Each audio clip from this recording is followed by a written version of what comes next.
आज का हमारा जो कृषि कॉल है उसका टॉपिक है रबी फसलों में सिंचाई प्रबंधन। आज जोशी सर हमको प्रशिक्षण देंगे सिंचाई प्रबंधन के ऊपर। अब कृषि चौपाल हम चालू करते हैं क्योंकि धीरे धीरे बाकी किसान भी जुड़ते जाएंगे। जोशी सर शेयर करें पीपीटी। हाँ, बिल्कुल बिल्कुल। किसान भाइयों और मेरे साथियों, सॉलिड राइट के समस्त साथियों, नमस्कार। जैसा कि वैभव ने बताया कि आज हम रबी की फसलों में इरिगेशन मैनेजमेंट कैसे करना चाहिए उसके बारे में बात करेंगे, और ख़ास करके हम लोग गेहूं, चने और सरसों के इरिगेशन मैनेजमेंट की बात करने वाले हैं। ये शुरू से हम लोगों का प्रयास है रहता है कि वैसे तो अगर 2-3 स्लाइड में भी हम आपको ये बात कह सकते हैं कि किस तरह से करना चाहिए, पर फिर भी हम चाहते हैं कि आपको थोड़ा उसके बैकग्राउंड पता हो, थ्योरेटिकल नॉलेज भी पता हो, जिससे किसानों को भी कन्विंस करने में आसानी हो। तो थोड़ा सा अपन दोनों चीज़ें लेके चलेंगे, थोड़ा सा जानकारी भी हो जाए इसके बारे में कि क्यों आवश्यक है चीज़ें और क्या क्या होता है, और दूसरा कैसे इसका प्रबंधन करना चाहिए। तो पहली स्लाइड दे दीजिए वैभव जी। सिंचाई का कार्य क्यों करना चाहिए, इस पे बात कर लेते हैं पहले हम लोग। क्योंकि क्या होता है सिंचाई सिंचाई करने करने करने के लिए करते हैं हम, तो क्या फायदा होता है। एक तो ये होता है कि अब फसल को अपनी आवश्यकता अनुसार, कई बार जब रेन फेड क्रॉप होती है, जैसे चने की फसल है तो हम सीमित इरिगेशन देते हैं, और गेहूं की जैसे फसल है तो हमको पूरी तरह से पानी देना पड़ता है जिससे अच्छी उपज हो। तो एक तो ये कारण है। दूसरा, जमीन और पौधों को ठंडक पहुंचाता है पानी देने से। फिर तीसरी बात यह है कि जो जमीन में जो खनिज पदार्थ, जो मिनरल न्यूट्रिशन प्लांट जिसको कहते हैं हम लोग, कि जमीन से जो न्यूट्रिशन जाता है वो पानी की वजह से फैसिलिटेट होता है। कि पहले तो एक तो फैसिलिटेट ये होता है कि न्यूट्रिएंट्स जो हैं वो सॉल्युबल फॉर्म में आते हैं, और दूसरा पौधे को उनको लेने में आसानी होती है। तीसरा ये है कि जो पौधे से या जमीन से पानी जो उड़ के जाता है हवा में, उसकी भरपाई होती है, और पौधों की बढ़ावड़ ठीक से चलती रहती है। अच्छा, ऑक्सीजन की उपलब्धता पानी से ही होती है। जो 16 न्यूट्रिएंट हैं उसमें जो ऑक्सीजन आता है वो उसकी उसकी उसकी उसकी पूर्ति पानी से ही होती है पौधों को। और ज़मीन में अगर पानी अच्छा ठीक है तो जड़ों का डेवलपमेंट अच्छा आता है, अच्छा एंकरिंग होता है पौधों के लिए। अगर नीचे अच्छा एंकरिंग है तो वो लेटेंगे नहीं। इसके बाद दूसरा फ़ायदा ये है कि जब पानी पानी जाता है खेत में, या तो नीचे जाता है परकुलेशन होके, इन्फिल्ट्रेट होके परकुलेशन होके ज़मीन में नीचे जाता है, अब बह के जाता है।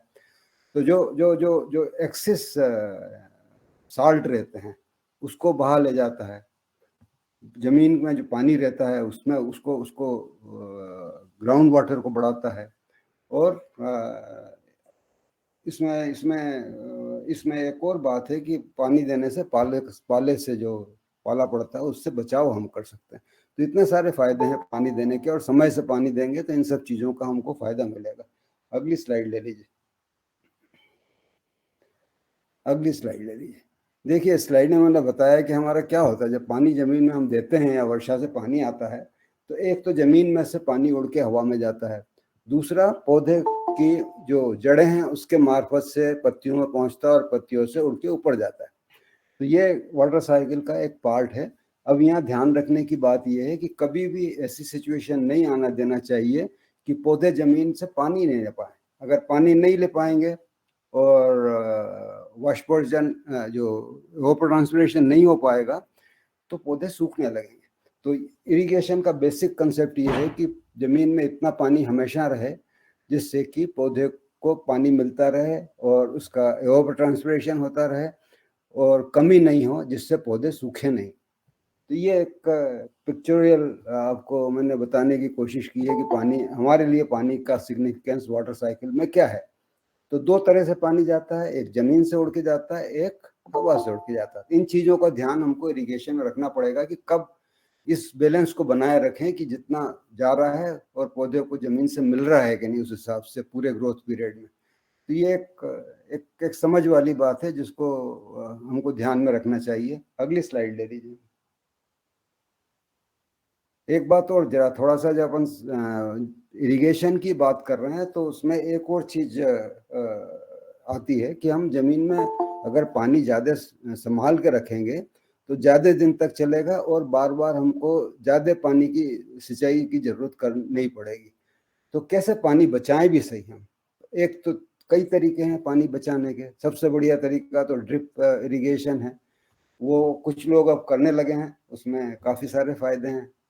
अगर थोड़ा सा और जाएं आगे तो स्प्रिंकलर से पानी दे सकते हैं।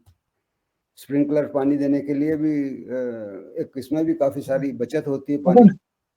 लेजर लेवलिंग, अगर ज़मीन का लेवलिंग ठीक है तो भी पानी ज़मीन से ज़्यादा बह के बाहर नहीं जाएगा और आपका इरोजन भी नहीं होगा।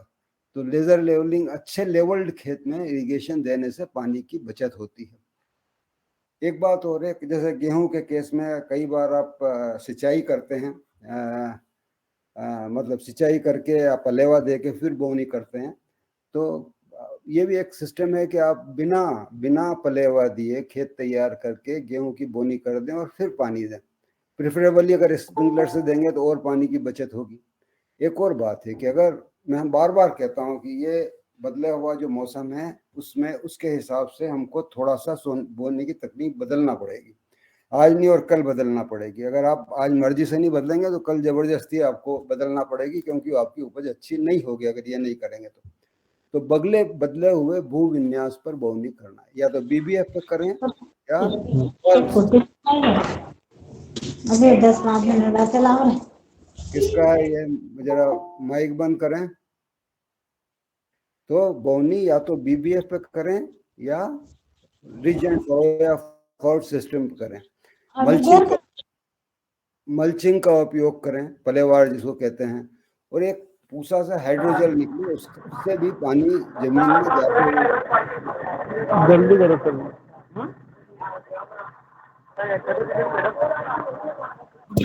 आप सभी लोगों से एक रिक्वेस्ट है, जब तक प्रेजेंटेशन चल रही है सब लोग अपना माइक म्यूट रखिए प्लीज। बाद में 15 मिनट रहते हैं सवाल जवाब के लिए, तब हम आपस में बात करेंगे। ठीक है, माइक बंद हो गया? जी सर कंटिन्यू कर सकते हैं। तो एक जो मल्चिंग पलेवार लगाते हैं उससे भी पानी की काफी बचत होती है, और एक पूसा से हाइड्रोजेल निकली है वो भी पानी को जमीन में ज्यादा पकड़ के रखती है। तो थोड़ा थोड़ा अपन इसके बारे में जानकारी लेते हैं। अगली स्लाइड दे दीजिए। देखिए ड्रिप सिंचाई है ना, अगला ले लीजिए। जरा ड्रिप सिंचाई के बारे में बात कर लें अपन, ड्रिप इरिगेशन के बारे में। तो आप जैसा आप जानते हैं, अगली स्लाइड दे दीजिए प्लीज। जैसा कि आप जानते हैं कि ड्रिप में बूंद बूंद सिंचाई होती है। दो तरह के ड्रिप लग सकते हैं, एक तो आप जमीन के ऊपर लगा सकते हैं और दूसरा सब सरफेस लगा सकते हैं। सब सरफेस में और आसानी रहती है क्योंकि जहाँ रूट जोन रहता है, जहाँ जड़ रहती है, वहाँ सीधे पानी पहुँचा रहे हैं। एक और बात है, अगर ड्रिप इरिगेशन आप करते हैं और ऊपर मल्चिंग है तो उसका डबल फायदा मिलता है आपका पानी को बचाने में।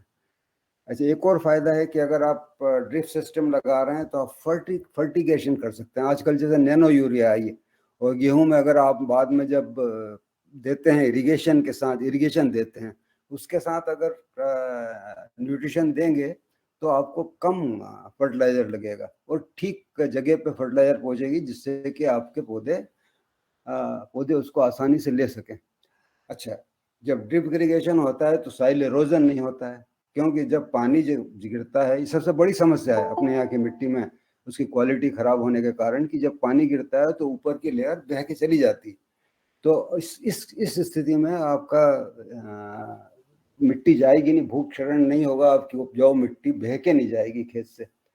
अच्छा, इससे जो ओवर ट्रांसपिरेशन है वो भी कंट्रोल रहता है, तो वहाँ पानी की बचत होती है। आपकी पानी कम लगता है, उसको पानी देने के लिए जो एनर्जी लगती है उसमें कमी आती है। उपज में वृद्धि होती है, लगभग 25 से 30% उपज में वृद्धि होते देखी गई है जब ड्रिप इरिगेशन से आप करते हैं।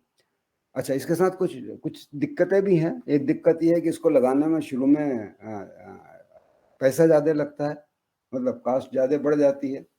दूसरा, आपको जब आप किसी इम्प्लीमेंट से कुछ करना चाहें खेत में, इंटर कल्चर करना चाहें तो उसमें दिक्कत होती है, क्योंकि ड्रिप लगाने के बाद वो आसान नहीं होता।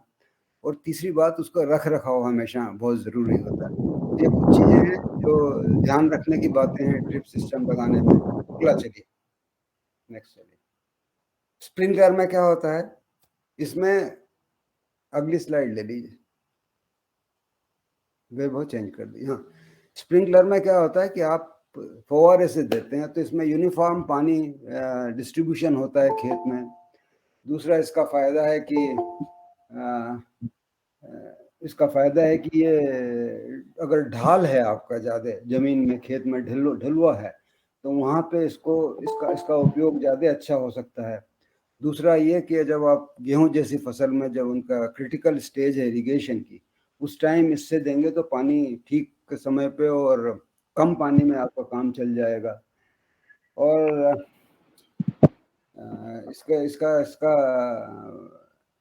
इसमें जो पानी का नुकसान होता है, क्योंकि अपन ओपन फील्ड में जब देते हैं या क्यारियां बना के पानी देते हैं, तो पानी जब बह के जाता है तो वहाँ पानी जमीन के अंदर जाता है, वो सीधा फसल को नहीं पहुँच पाता, वो पानी खराब नहीं होता, कम नहीं होता। तो ये कुछ फायदे हैं कि इसकी क्षमता ज़्यादा अच्छी है ड्रिप इरिगेशन और स्प्रिंकलर की, जिससे कि आप बचाव कर सकते हैं और उपज में भी फायदा ले सकते हैं। अगली स्लाइड लीजिए। अब मैंने एक और कहा कि एक और तरीका है जिसमें पानी हम जमीन में ज़्यादा अच्छा रख सकते हैं, और वो है कि लेज़र लेवलिंग। अच्छा, अगर खेत में लेवल्ड है तो उसकी वजह से आपका पानी सब जगह ठीक से पड़ेगा, पर्कुलेशन और जो हवा में उड़ के जाता है पानी, उसमें कमी आएगी, कम ऊर्जा, सिंचाई में कम ऊर्जा लगेगी, खेत से पानी बह के नहीं जाएगा, जल भरने की समस्या से छुटकारा हो जाएगा, और इससे इस तरीके से 20 से 25% पानी की लगभग बचत हो जाती है। और उपज में वैसे ही जैसे आपका ड्रिप इरिगेशन में फायदा होता है, तो इसमें भी देखा गया है कि 20 से 25% उपज में ज़्यादा आती है। और जो ग्रीन हाउस गैसेस जो हमारा वातावरण को पोल्यूट करती है, उसके निकलने में भी लेजर लेवलिंग करने के बाद कमी आ जाती है। नेक्स्ट स्लाइड लीजिए। ये थोड़ा सी जानकारी मैं देना चाहता हूँ, खाली इसलिए कि थोड़ी सी इसके पहले कि हम जाने कि कैसे पानी कितना देना चाहिए, उसके पहले हमको पूरी तरह से ज्ञान होना चाहिए। अच्छा, एक और बात है, गेहूं में जैसे मैंने कहा कि पलेवा दे के काफ़ी लोग करते हैं, जब फिर खेत टिल्थ पे आता है उसके बाद सोइंग करते हैं, पर कई बार बेहतर ये होगा कि आप खेत तैयार करके फिर बोनी करें। जीरो टिल में तो करेंगे ही आप, पर वैसे भी खेत को तैयार करके गेहूं की बोनी करें और उसके बाद आप इरिगेशन दें, तो इससे आपका पानी 20-25% पानी बच जाएगा। और कई बार किसानों के पास इतना पानी नहीं होता कि ज़्यादा इरिगेशन दे पाएँ गेहूं में, तो अच्छा है कि थोड़ा एक आध पानी भी बच जाए तो एक पानी आप ज़्यादा दे पाओगे। दूसरी बात ये खेत तैयार करके बोने में एक फ़ायदा ये है कि आप समय से बो सकते हैं किसी भी फसल के लिए, चाहे गेहूँ हो, चना हो, सरसों हो या सोयाबीन हो। अगर आप समय से बोते हैं तो आपको सबसे ज़्यादा उपज मिलती है।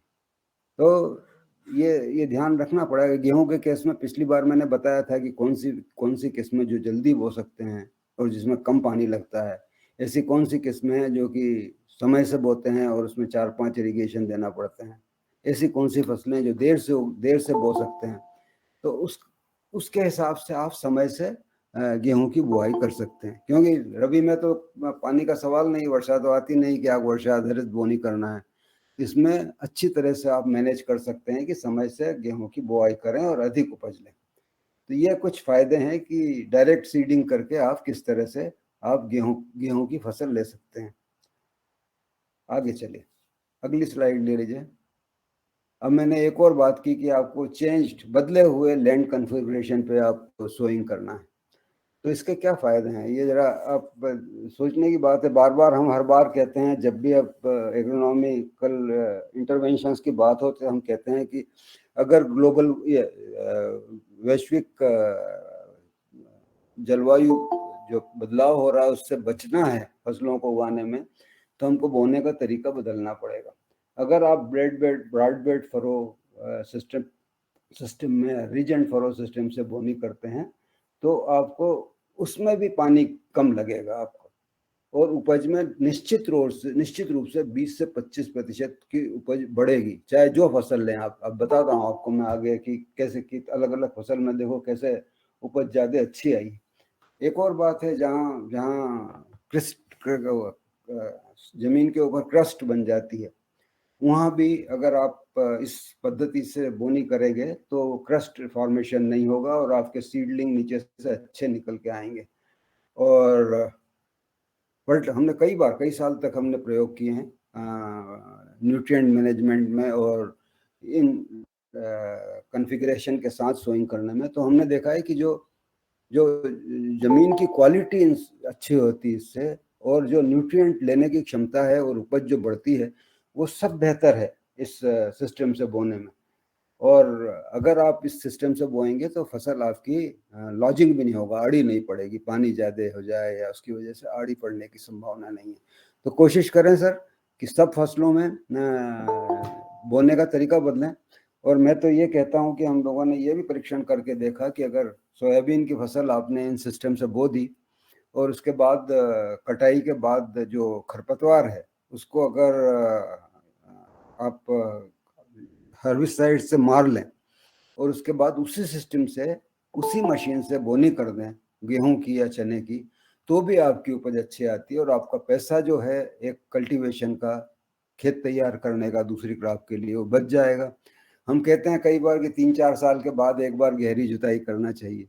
तो इसका मतलब ये हुआ कि अगर हम इस सिस्टम को परमानेंट बना दें 3-4 साल के लिए, इसी पे सोइंग करना शुरू कर दें इसी सिस्टम से, इस मशीन से, तो मैं समझता हूँ कि आपको काफ़ी चीज़ों में फ़ायदा होगा, पानी कम लगेगा, फसल अच्छी आएगी। तो ये चीज़ें हैं, तो थोड़ा सा अपनाना शुरू करना पड़ेगा इस सिस्टम को। अगर नहीं करेंगे तो आगे ये बदलते मौसम में हमको खेती करने में मुश्किल आती जाएगी। तो कृपया इसको ध्यान रखें, आगे से कोशिश करें कि ये हो। अब मैं अगली स्लाइड दीजिए ज़रा। जैसा कि मैं कह रहा था कि अलग अलग फसल, जैसे देखिए 4-5 फसलें ली है, मक्का है, उड़द है, मूंग है, मटर, गेहूं और धान, इतनी फसलें हैं। आप उपज देख लीजिए, उपज जो दी है वो जो जो आप फ्लैट सोइंग करते हैं या अगर इस चेंज कॉन्फ़िगरेशन सोइंग करते हैं तो उत्पादन में काफ़ी वृद्धि होती है। अब ये देखा जो लास्ट कॉलम में मैंने दिया, तो अलग अलग फसलों में ना देखिए 14 से 37% तक उपज में वृद्धि हुई है। खाली जैसे गेहूं में थोड़ा सा कम लग रहा है और धान में तो पानी से करते हैं तो वहाँ इतना फर्क नहीं दिखेगा, पर इन अपलैंड पेडी में जरूर फायदा दिखेगा। और ये चीजें हैं कि आपकी, इसीलिए हम कहते हैं कि अगर आप ये बोने का तरीका बदल देंगे तो 20 से 25% उपज आपको ऑन एन एवरेज किसी भी फसल के साथ जरूर मिलेगी। आगे चलें। दूसरा मैंने कहा कि अगर इन चीज़ों के साथ आप पलावर मल्चिंग का उपयोग करेंगे तो भी पानी आपका बचत होगी ज़मीन में और आपको इरिगेशन के लिए ज़्यादा पानी नहीं देना पड़ेगा। पलवार लगाने से एक तो ज़मीन में नमी अच्छी रहती है, अच्छा जो पानी उड़ के जाता है वो कम हो जाता है, उपज ज़्यादा आती है, सिंचाई की संख्या में कमी होती है, ज़मीन का तापक्रम कम रहता है, खरपतवार कम होते हैं। तो ये सब इतने सारे फायदे हैं। और ज़मीन में जो आपका ऑर्गेनिक कार्बन, जिसकी वजह से सारे न्यूट्रिएंट पौधों को मिलते हैं या ज़मीन में पानी पकड़ के अंदर रहता है, उसको भी कमी नहीं होने देता पलावार होने से। तो ये फायदे हैं, तो कोशिश करना चाहिए कि इसका उपयोग भी करें। नेक्स्ट चलें। पूसा हाइड्रोजेल के बारे में बताया मैंने आपको। तो ये एक खास करके जहाँ पानी की कमी है और वहाँ पे अगर इसका उपयोग करें तो अगली स्लाइड ले लीजिए। ये एक पॉलीमर है जो कि पूसा इंस्टीट्यूट जो दिल्ली में है उन्होंने बनाया है। इसमें ये असरदार है, अगर मिट्टी का टेम्परेचर 40 से 50 डिग्री सेल्सियस तक चला जाता है तो भी इसका असर कम नहीं होता। और इसको एक बार अगर ज़मीन में मिलाया आपने तो अपना जितना वजन है उससे 350 गुना अधिक पानी पकड़ के रखती है ये। तो इतना पानी अगर पकड़ के रखे तो आपको इरिगेशन में जो पानी लगाते हैं उसमें कमी आएगी। और इसका जो रेट है वह 1 से 1.5 किलो प्रति एकड़ इसका एप्लीकेशन रेट है। और मैं जहाँ तक मुझे अंदाज है कि इसकी कीमत 1 किलो की कीमत 1000 रुपये होना चाहिए। तो 1000-1500 रुपये प्रति एकड़ इसको अगर इसको यूज करें तो जमीन में पानी काफी हद तक ये पकड़ के रखेगी। और इससे एक और फायदा है कि जमीन का जो फिजिकल एनवायरनमेंट है जिससे कि पौधे की ग्रोथ अच्छी होती है, उसकी वजह से जड़ भी आपकी अच्छी होगी, न्यूट्रिएंट अच्छे ले पाएंगे पौधे, और सिंचाई की संख्या कम करने में भी ये चीज सहायक हो सकती है। आगे चले, अगली स्लाइड ले लीजिए प्लीज। अब आते हैं हम लोग, चलिए ये तो बेसिक्स हो गए, आपको थोड़ा सा जानने में शायद अच्छी बात होगी कि ये चीजें ध्यान रखें जिससे कि आप अपना सिंचाई का निर्धारण अच्छी तरह से कर सकें। तो किस बातों पे निर्भर करता है? देखिए, जो पहले जो सिंचाई का निर्धारण हम करते थे, दो चीज़ों पे करते थे। एक तो इरिगेशन जो देते हैं तो उसका पानी की गहराई कितनी होती है, कितनी मोटी लेयर हम जमीन में आने देते हैं। और दूसरा क्या करते हैं कि जो हर दिन जमीन से जो पानी उड़ के जाता है उसका ध्यान रखते हैं। मान लो कि मैंने 60 mm या 60 mm पानी की लेयर एक बार डाली जमीन में, और फिर उस दिन से मैंने देखना शुरू किया कि ऑपरेशन कितना है, क्यूमुलेटिव पैन ऑपरेशन कितना है, उसको जोड़ते गए। जब वो पैन ऑपरेशन उसके बराबर हो जाएगा 60 mm के बराबर, तो फिर हमको इरिगेट करना है। या अगर 0.75 पे करना है तो उस किसी फसल के लिए करना है, या 0.5 पे करना है तो उस फसल को उस रेशो पे करना है। तो ये एक तरीका था पहले देखने का। अच्छा, दूसरी बात ये है कि इसके निर्धारण में एक और, जब इरिगेशन की बात करते हैं तो हमको कुछ चीज़ों का और ध्यान रखना पड़ता है। एक तो पानी की अपने पूरे पानी रखने की क्षमता कितनी है। अब पानी गिरा और आपकी ज़मीन पूरी तरह सेचुरेट हो गई, सारे जो अंदर उनके छोटे छोटे पोर्स हैं वो भर गए, तो वो पानी को हम कहते हैं कि 0 बार पे है। मतलब जमीन को पानी को पकड़ने की उस टाइम क्षमता नहीं है। फिर क्या होता है कि जब जमीन खींचती है पानी अपनी ग्रेविटेशनल फोर्स की वजह से, तो जब 1/3 बार हम कहते हैं उस पर आ जाता है, तो उसको हम कहते हैं फील्ड कैपेसिटी। इसको देखने का तरीका बहुत आसान है। अगर आपकी ज़मीन एक बार सेचुरेट हो गई और उसको 24 घंटे छोड़ दिया आपने, पानी नहीं गिरा, तो उसके बाद अगर सैंपल लेके देखें तो जितना % नमी होगी ज़मीन में उसको हम फील्ड कैपेसिटी कहते हैं। उसके बाद दूसरी स्थिति कब होती है, जैसा मैंने पहली स्लाइड में बताया था कि ज़मीन से पानी जड़ से पौधा लेता है और हवा में पत्तियां पानी फेंक देती है। तो जब ये प्रोसेस रुक जाती है, जमीन में इतना पानी नहीं होता कि पौधा ले पाए और ऊपर वाष्पीकृत कर सके, तो वो स्थिति होती है पौधे के सूखने की। उसको हम कहते हैं 15 बार या विल्टिंग पॉइंट। उस स्थिति में पौधे जितनी नमी होगी जमीन में वो पौधे को सुखा देगी। तो इसका मतलब क्या हुआ कि फील्ड कैपेसिटी, जब नीचे पानी निकल गया ग्रेविटेशनल फोर्स से और जितना पानी जमीन में पकड़ के रखा है वो कम होते होते जब फील्ड कैपेसिटी पहुंच जाए, तो फील्ड कैपेसिटी के नीचे पानी हमको किसी हालत में नहीं आने देना। अब आगे आता हूँ, आपको वो भी बता दूंगा कि किस तरह से होना चाहिए कि फील्ड कैपेसिटी विल्टिंग कोएफिशिएंट से नीचे पानी नहीं जाने देना चाहिए। इस रेंज में हमको पानी रखना पड़ेगा। तो अगली स्लाइड देख लेते हैं। देखिए, अब मैंने ये जो जमीन में जो पानी पकड़ने की क्षमता है वो जमीन के टेक्सचर पर डिपेंड करती है। टेक्सचर क्या होता है? जमीन में आपने देखा होगा रेत होती है, उससे बारीक कण होते हैं, उससे सबसे बारीक कण होते हैं, बहुत बारीक कण होते हैं, तो उसको सैंड, सिल्ट और क्ले कहते हैं हम लोग। तो ये इनका अनुपात किस हिसाब से है, उस हिसाब से टेक्सचरल क्लास बनती है। और जहाँ तक अपनी ज़मीनें हैं जो जिसमें हम लोग काम कर रहे हैं, वो मैंने इसको अलग हाईलाइट किया है कि ज़्यादातर टेक्सचर ये होगी। तो इसका मतलब क्या हुआ कि आपकी जो विल्टिंग कोएफिशिएंट है वो अपना 18 से 22% के बीच में रहेगा, और फील्ड कैपेसिटी 50% के आसपास हो सकती है, 40, 45, 50%। और जो अवेलेबल वाटर होगा, जो पौधे को मिल सकता है पौधे का, वो 17 से 20%, 21% तक होगा। तो हमको कोशिश यह करना, ये अगर हमको पता है कि वो आपकी ज़मीन की टेक्सचर क्या है और विल्टिंग कोएफिशिएंट कहाँ आ रहा है, तो हमको हमेशा पानी की मात्रा ज़मीन में उससे ऊपर रखना पड़ेगी जिससे कि पौधे को नुकसान ना हो। तो ये टेक्सचर क्लास का और विल्टिंग कोएफिशिएंट का और फील्ड कैपेसिटी का, जो अवेलेबल वाटर को कंट्रोल करते हैं, उसमें टेक्सचर का कंट्रीब्यूशन है। अगला चलिए, अब एक और स्लाइड मैंने दी है कि ये देखिए काली मिट्टी, इसमें जरा क्ले ज़्यादा है, तो इसमें फील्ड कैपेसिटी 50 के आसपास है और विल्टिंग कोएफिशिएंट 24 से 28% है। पर हमारे जो मिट्टियाँ जो जिससे हम काम कर रहे हैं, ज़्यादातर लोकेशंस पे स्थिति ये है कि अगर 20% अगर आपका विल्टिंग कोएफिशिएंट है और 40 से 42% आपका फील्ड कैपेसिटी, तो इसके बीच में हमको 20% से 22% से नीचे नहीं जाने देना है इरिगेशन। आपके पास तरीके हैं, आपके पास अब किसानों के पास नहीं है, पर हमारे जो लोग काम कर रहे हैं उनके पास ज़मीन में नमी देखने का साधन है। उसके अलावा जो वेदर स्टेशन लगे हैं उसमें 6 गहराई तक 10, 20, 30, 40, 50, 60 सेंटीमीटर तक आपके पास नमी के मेजर है, कितना परसेंट मॉइस्चर है। अगर आप क्यूमुलेटिव कर लें उसको और कोशिश ये करें कि जैसे 20%, 20-22% मैं कह रहा हूँ, तो 25 से 26% तक पानी रखने की कोशिश करें कम से कम, इससे नीचे नहीं जाने दें उसको ज़मीन में, और उसके हिसाब से इरिगेशन को निश्चित करें, क्योंकि आपको हर दिन का डेटा पता है कैसे पानी कमी हो रही है अलग अलग लेयर में।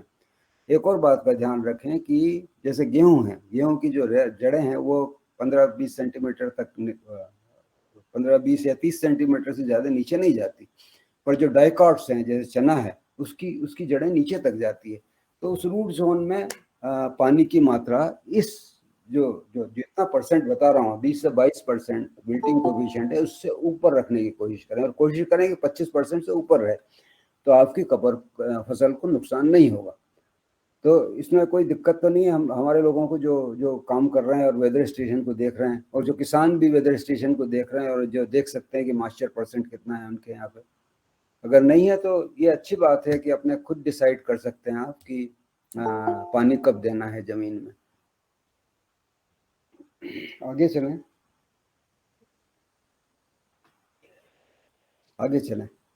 जो फ्रीक्वेंसी होती है कि पानी कितना देना है, तो वो भी मिट्टी किस तरह की, कैसी टेक्सचर है, उस पर डिपेंड करता है।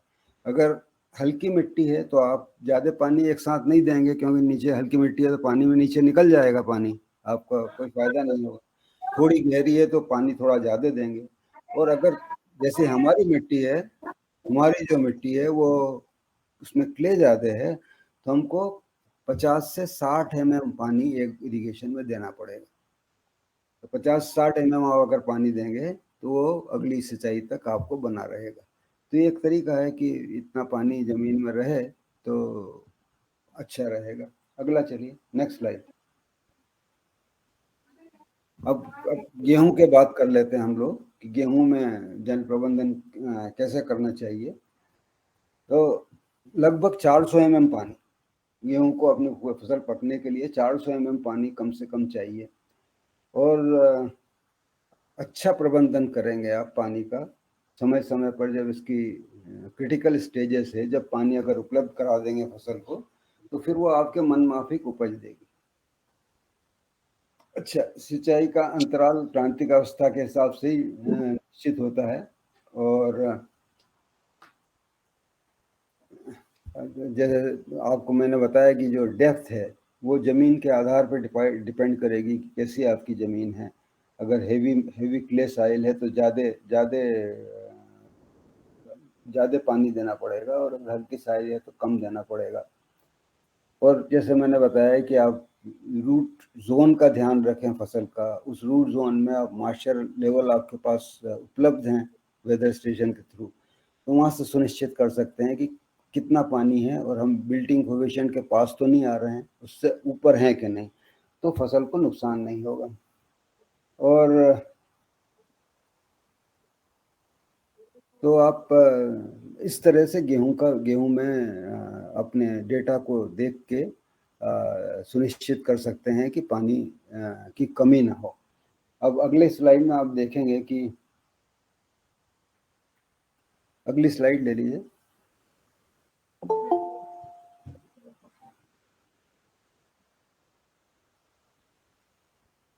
ये इसका अगला ले लीजिए। देखिए ये गेहूं की 5-6 अवस्था ऐसी होती है जहाँ की पानी बहुत जरूरी रहता है अगर अच्छी फसल लेना है तो। एक तो मुख्य जड़ बनती है जब CRT कहते हैं उसको हम, उस तरफ क्रिटिकल स्टेज है, उसमें पानी देना आवश्यक है शुरू में, जिससे कि जड़ ठीक से बने। फिर कल्ले निकलते हैं, उस टाइम पानी की जरूरत होती है। फिर गांठ बनती है जब तने में, जब जरूरत होती है। फूल आने के समय होती है, फूल में जब दाने भरते हैं, दाने में दूध भरता है, उस टाइम होती है। तो इस तरह की 6 अवस्थाएं ऐसी है कि पानी की, जब दाने कड़े होते हैं जब तक पानी की जरूरत होती है। तो इन अवस्थाओं में कोशिश करना चाहिए कि फसल को पानी की कमी ना हो। अगला स्लाइड ले लीजिए। ये मैंने एक और स्लाइड दिखाई है आपको कि अगर पानी, एक तो किस्म के हिसाब से कि अगर आपने अगेती किस्म ली तो वहाँ 2 पानी में काम चल जाएगा। पर अगर आपके पास पानी की कमी है तो किसी भी अवस्था में अगर एक ही पानी आपके पास है तो उसकी शुरू की अवस्था जो जड़ बनती उस टाइम देना बहुत आवश्यक होता है। अगर 2 पानी की व्यवस्था है तो शुरू में तो देना ही है, और उसके बाद जब फूल आते हैं जब देना चाहिए। अगर 3 पानी आपके पास हैं तो जड़ बनते वक्त, और फूल गांठ पड़ते वक्त, और दूध जब भरता है उस तरफ देना चाहिए। अगर 4 हैं पानी आपके पास तो पहले ये जड़ बकते वक्त तो सारे टाइम देना ही है, और अगर 4 पानी है तो फिर कल्ले बनते वक्त, गांठ पड़ते वक्त और दूध भरते वक्त इस टाइम देना चाहिए। अगर 5 हैं तो खाली आखिरी पानी जो दाने सख्त होते हैं उसको छोड़ के बाकी सब अवस्था में देना चाहिए। और अगर 6 है तो 6 टाइम आप गेहूं को पानी उपलब्ध कराएं। तो ये क्रांतिक अवस्थाएं हैं, इसके हिसाब से पानी देना चाहिए। और आपने कौन सी किस्म ली है, अगेती है तो उसमें शायद कम पानी की जरूरत पड़ेगी। तो ये एक चार्ट है जो आपको उपलब्ध करा देंगे आप हमारे लोग, तो कर सकते हैं आप इसके हिसाब से। अब चने की बात करते हैं हम लोग। अगली स्लाइड ले लीजिए। हाँ, अभी बाद में बात कर लेते हैं हम लोग। अभी चने की सिंचाई का प्रबंधन में क्या है, ज़्यादातर तो चना हम जो लेते हैं वो रेनफेड होता है, बारानी फसल होती है, असिंचित फसल होती है। पर जहाँ पानी होता है लोग शुरू में पानी दे के और फिर चने को उगाते हैं, और 200 से 400 mm पानी लगभग लगता है। चने की जो जड़ हैं वो नीचे तक जाती है, वो 60 सेंटीमीटर गहराई तक से पानी ले सकती है। तो जो अगर खरीफ के बाद नमी रहते हुए हमने अगर बोनी कर दी तो वो ज़मीन से नीचे से भी पानी लेके अपना काम चला लेगी। पर जब भी पलेवा दे के हम करते हैं तो अंकुरण निश्चित रूप से अच्छा होता है। और कोशिश करना चाहिए, जैसे मैंने कहा कि बदले हुए भू विन्यास पे, BBF या रीजेंट फरो पे चने की भी काश्त करना चाहिए। एक अच्छा तरीका है ये। नेक्स्ट लीजिए, नेक्स्ट स्लाइड। अभी देखिए एक स्लाइड मैंने दी है आपको गेहूं और चने की। ये पहला जो कॉलम है BBF से बोई है, दूसरे में समतल से बोई है। अब देखिए गेहूं की जो BBF से बोया तो 5.12 टन की उपज हुई, और समतल में 4.31 टन की, है ना। और 26% पानी बचा, और करीब 6.5% उपज ज़्यादा आई। अगर चने की बात करें हम तो 1.85 टन पर हेक्टेयर BBF में उपज आई, और समतल में आई 1.58। तो 27% पानी बचा और उपज में 17% की वृद्धि हुई। तो एक साल का ये डेटा है कहीं रिसर्च का। अगर काफ़ी वेरिएबिलिटी है, कई बार आपका जो फ़ायदा होता है वो उपज में फ़ायदा बहुत ज़्यादा होता है। वो डिपेंड करता है कि मौसम उस टाइम कैसा रहा। पर निश्चित रूप से अगर आप बोने का तरीका बदलेंगे तो आपकी उपज ज़्यादा आएगी और पानी की बचत भी होगी। नेक्स्ट ले लीजिए। कब पानी देना चाहिए चने के लिए? अगर आपके पास पानी है, अगर फूल आने के पहले या और दाना भरने के वक्त पर अगर आप 2 सिंचाई कर देते हैं तो आपकी उपज अच्छी होती है ना। और चने में हमेशा ज़्यादा पानी नहीं डालना चाहिए, हल्की सिंचाई करना चाहिए। और अगर अधिक सिंचाई करेंगे तो वेजिटेटिव ग्रोथ ज़्यादा होगी और उपज में कमी आएगी। नेक्स्ट स्लाइड लीजिए। अब सरसों में क्या स्थिति है आपकी? इसमें जब फूल आते हैं और जब दाना बढ़ता है उस टाइम सबसे ज़्यादा आवश्यकता पानी की होती है। अगर आपकी पानी है तो 300 mm पानी में काम चल जाएगा, अगर पानी कम है तो 190 mm में चल जाएगा। इस तरह से डिपेंड करता है कि आपके पास कितने पानी की आवश्यकता है और किस तरह की सरसों की फसल आप ले रहे हैं। ये देखा गया है कि 25 दिसंबर से 15 जनवरी के बीच अगर सिंचाई नहीं करेंगे तो एक बीमारी जो आती है, स्क्लेरोटोनिया आता है, जो सड़न जो होती है वो कम हो गई। अच्छा, और एक बात और है कि सरसों वाटर लॉगिंग के प्रति बहुत संवेदनशील है, तो हमेशा उसमें पानी की निकास की व्यवस्था अच्छी होना चाहिए और अधिक पानी भी नहीं देना चाहिए जिससे कि वहाँ उसमें पानी भरे और फसल लेटने की संभावना हो। जब तेज हवा चल रही हो तो सिंचाई नहीं करना चाहिए क्योंकि फिर पौधे खड़े रहने में उनको दिक्कत होगी। अगर स्प्रिंकलर इरिगेशन से आप कर रहे हैं तो 60 से 70% इफिशिएंसी है उसकी और उपज में भी 20 से 24% का इजाफा होता है स्प्रिंकलर से। और ड्रिफ्ट से करेंगे तो उसकी दक्षता तो और अच्छी है, 80 से 90% है, उसमें भी उपज में वृद्धि होती देखी गई है सरसों की। आगे चलें, नेक्स्ट ले लीजिए। अगर तोरिया की फसल लिया आपने, तोरिया ले रहे हैं तो 25 दिन बाद पानी देना चाहिए और पानी की मात्रा मैंने जैसे बताया था IWCPA रेशियो जो है जब 8 हो जाए, 0.8 हो जाए, उसके हिसाब से पानी देने से आपकी उपज ज़्यादा आती है। अगर सिंचाई एक ही है आपके पास तो बोनी के 30 से 35 दिन के आसपास दें, आपकी उपज अच्छी आएगी। अगर 2 सिंचाई है तो फूल आने के पहले और दाना भरने के वक्त वही 35 से 40 दिन और 60 से 65 दिन पे आप पानी दें, आपकी उपज बेहतर आएगी। फूल आने के समय पानी देने से उपज में जो वृद्धि होती है वो 40% से ऊपर होते देखी गई है और दाना भरते वक्त और फूल आने वक्त अगर पानी दिया है आपने तो 60-62% आपकी ज़्यादा उपज आएगी। नेक्स्ट लीजिए। तो यही मेरे ख्याल में, इसके अलावा यहीं पे मुझे इतनी बातें आपको बताना थी। अगर आपके कुछ सवाल हैं तो हम आप चर्चा कर सकते हैं।